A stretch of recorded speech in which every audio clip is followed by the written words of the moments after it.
I started placing bronze sculpture underwater in 1989 as a result of a group of people called Dive BC, headed by Jim Willoughby. Jim Willoughby is one of the real pioneers of diving in British Columbia, and he and his wife many years ago decided that it would be a really great idea to put a mermaid underwater in Powell River.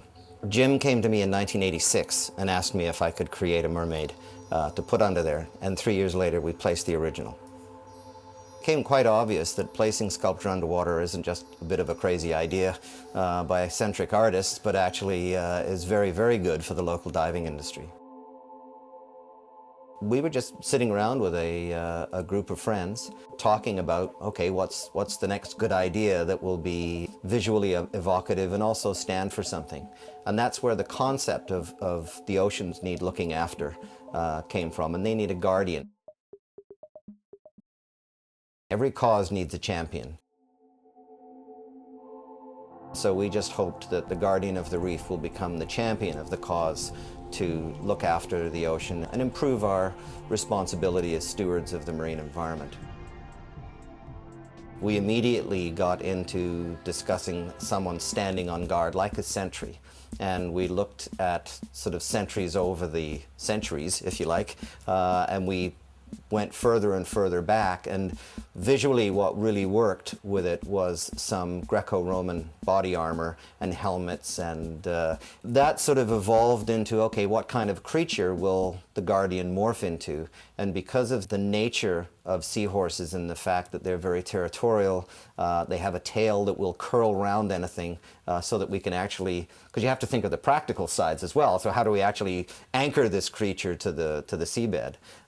So the seahorse became a very logical progression. So I just created a creature that morphs into a seahorse the same way that a mermaid is a human figure that morphs into a fish. Because we want him to actually physically become part of the reef, the column that he sits on will not be complete. It'll be very shattered and a huge amount of negative space where a lot of the bronze will actually be missing and gone. So you'll actually be able to see right through it. And then it will slide over a post that will have been pre-prepared in the seabed that is made of a special concrete material that is friendly to encrusting marine life. This is manufactured by a company called Reef, who are well known throughout the world for creating reef ball structures to enhance natural habitat, to rebuild lost habitat, and to create nurseries for new areas so that they can create new healthy marine environments where none exists now.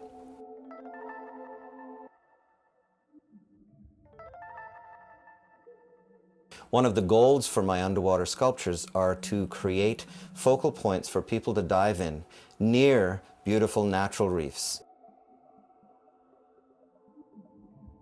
By sliding the entire sculpture over this inner column made from the reef ball material, and it doesn't matter where we go, indigenous life will start to grow on it very quickly, and the sculpture will actually become integrated with a natural reef and become part of the reef that's surrounding it.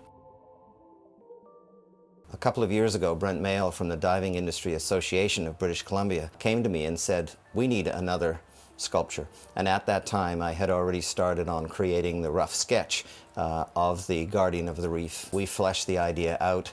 We decided that it would be a good secondary piece to the mermaid because it carries on in the same realm of oceanic mythology, and it has a good environmental component because the symbolism of this piece is that we have been ignoring the oceans since we became industrialized, but he has been standing guard on the environment for us, and now it's time for us to rediscover the importance of our environmental responsibilities. The mermaid was very successful in her day.